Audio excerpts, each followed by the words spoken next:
अब आप देखो, धीरे धीरे खुद तो कहने का विषय नहीं, धीरे धीरे बदलता चला जा रहा है। जहां छाती में ठाकुर की छवि, गुरु की छवि, वहां स्मार्टफोन की छवि। स्मार्टफोन छाती से लगा, जहां समय मिले उसको खोल लिया, तो बस शुरू कर दिए।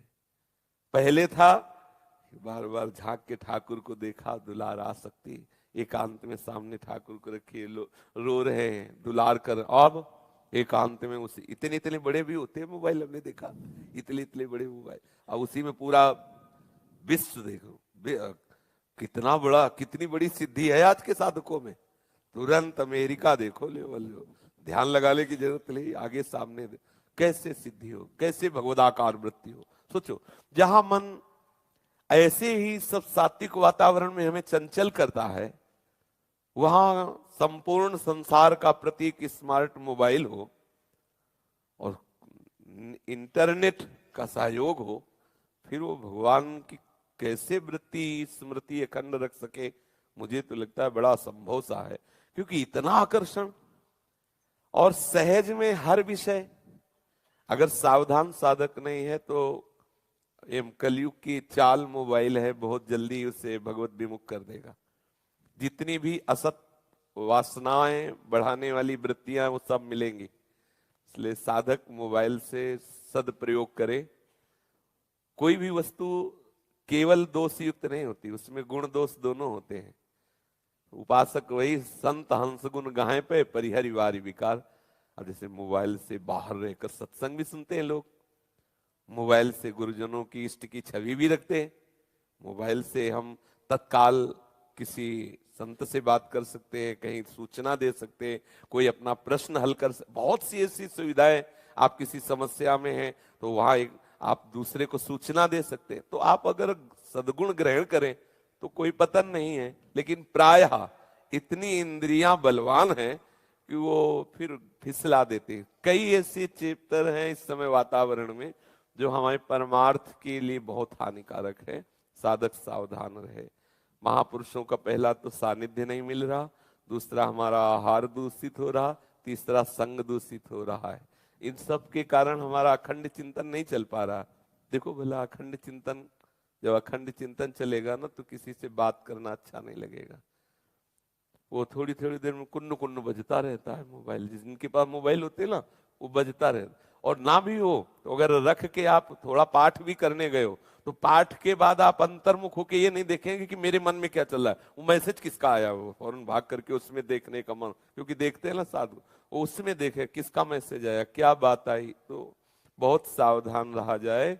अब धीरे धीरे कलिकाल बढ़ता चला जा रहा है, क्योंकि जैसे जैसे कलिकाल की अवस्था बढ़ेगी वैसे वैसे दूषित भाव भी बढ़ेगा। तो इसलिए मुझे लगता है बहुत सावधान होकर के समय व्यतीत किया जाए और हर समय भजन में रहो।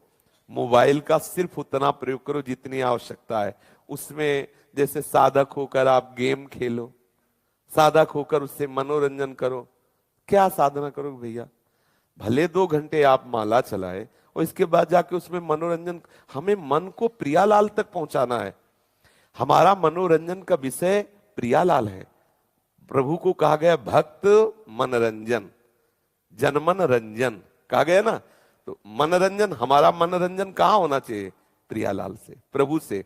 और मनोरंजन अगर संसार में होता है, अब अपने अपने को देख लो, हृदय की बात। आपके मनोरंजन का विषय प्रियालाल की लीला, प्रियालाल का नाम, प्रियालाल का धाम, प्रियालाल के प्रेमी जन है, या कोई प्रोग्राम संसारिक, या कोई संसारिक अभिनय करने वाले जन, या कोई संसारिक क्रीड़ाएं। इसलिए साधक, भगवान नाम जपक साधक हाथ जोड़ के प्रार्थना करते हैं, संध्या काल होने के बाद कभी एकांत कमरे आदि में वो मोबाइल वाला व्यवहार न करे।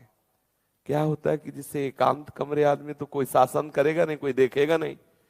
अब जहां हमें भगवदाकार वृत्ति करनी, तो अगर आप माला लेके बैठोगे भी ना तो वो मन चंचल होगा। वो आपके पास है प्रोग्राम, अब वो आपको कहां पहुंचा देगा पक्का समझो, पक्का। तो हम लोग अपने आप को स्वयं नष्ट करें, फिर कह दे कि गुरु कृपा, इष्ट कृपा, सब तो देखो ये केवल प्रमाद वाली बातें हैं। आप स्वयं प्रयासशील होइए, फिर आप देखिए गुरु कृपा क्या रंग लाती है, इष्ट कृपा क्या। अब पीछे पीछे आप जहर खाओ, फिर आप कहो कि भाई गुरु कृपा हो तो बच जाए। जानबूझ जे नर संग्रह करे, तो कहा उमाते काहे न मरही। जानबूझकर तुम गंदी बातें कर रहे हो, अपराध कर रहे हो, नष्ट हो। ये सबके लिए प्रार्थना है। ये देखो अपने घर के जैसे बैठ के बात करते हो, आप थोड़ी देर पाठ करते हो, थोड़ी देर भजन करते हो, और इसके बाद आप एकांत में क्या करते हो, उस पर आपकी नजर होनी चाहिए।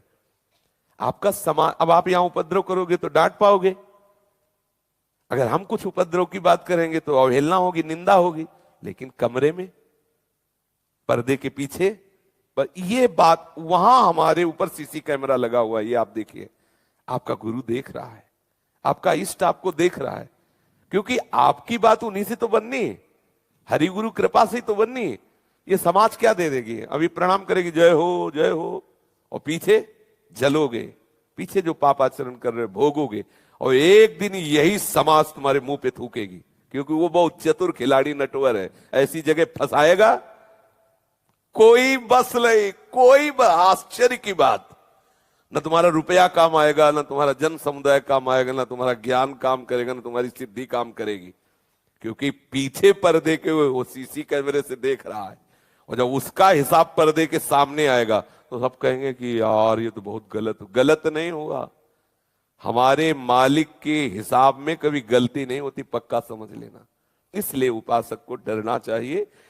समाज में गलती हो जाएगी तो उसका निवारण हो जाएगा, एकांत में गलती ना हो, क्योंकि उस समय सिर्फ आप हो, और एकांत में किया हुआ अपराध वो निश्चित बलवान होकर आपको परास्त कर दे। साधु, साधक, सतमार्ग में चलने वाला गृहस्थ एकांत के अपराध से डरे, एकांत में पवित्र रहे। समाज में गलती हो जाएगी तो अपने आप समाज सुधार लेगी आपको। यहां ज्यादा इधर उधर देखोगे तो अभी डांट लग जाएगी, और एकांत में आप पर्दे की आड़ में हो, फिर कुछ देख रहे हो तो कोई डांटेगा नहीं, लेकिन वो जो अनंत नेत्रों वाला है वो आपको देख रहा है, वो हिसाब करेगा। तब आप कहोगे कि मैं गंगा कसम खा के कहता हूं, जमुना कसम खा के कहता हूं, मैंने ये नहीं किया, बात पक्की, ये नहीं किया, लेकिन वो किया जो कोई नहीं जानता, उसका परिणाम भोगो। इसलिए सावधान रहना चाहिए।